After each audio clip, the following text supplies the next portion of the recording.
bersamamu. Inilah Injil suci menurut Markus.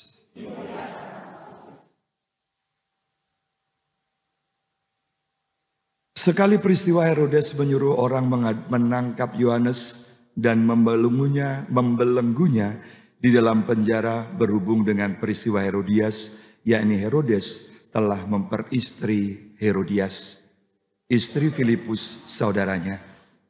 Yohanes pernah menegur Herodes, "Tidak halal engkau mengambil istri saudaramu."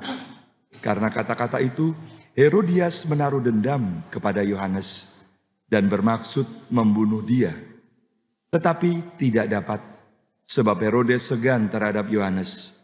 Karena itu, karena ia tahu bahwa Yohanes adalah orang yang benar dan suci, jadi ia melindunginya. Tetapi setiap kali mendengarkan Yohanes, hati Herodes selalu terombang-ambing. Namun ia merasa senang juga mendengar dia. Akhirnya tiba juga kesempatan yang baik bagi Herodias, yakni ketika Herodes pada hari ulang tahunnya mengadakan perjamuan untuk pembesar-pembesar dan para perwira dan orang-orang terkemuka di Galilea. Pada waktu itu putri Herodias tampil lalu menari, dan ia menyukakan hati Herodes serta tamu-tamunya. Maka Raja Herodes berkata kepada gadis itu, "Mintalah padaku apa yang kau ingini, maka akan kuberikan kepadamu." Lalu Herodes bersumpah kepadanya, "Apa saja yang kau minta akan kuberikan kepadamu, sekalipun itu setengah dari kerajaanku." Anak itu pergi dan menanyakan kepada ibunya, "Apa yang harus kuminta?" Jawab ibunya, "Kepala Yohanes Pembaptis." Maka cepat-cepat ia pergi kepada raja dan meminta, "Aku mau supaya sekarang juga engkau memberikan kepadaku kepala Yohanes Pembaptis dalam sebuah talam." Maka sangat sedihlah hati raja. Tetapi karena sumpahnya dan karena tamu-tamunya, ia tidak mau menolaknya. Raja segera menyuruh pengawal dan perintah supaya mengambil kepala Yohanes. Orang itu pergi dan memenggal kepala Yohanes di penjara. Ia membawa kepala itu di sebuah talam dan memberikannya kepada Herodias, dan gadis itu memberikannya pula kepada ibunya.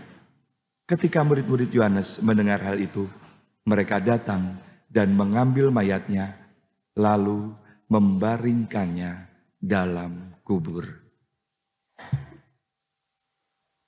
Demikianlah Injil Tuhan.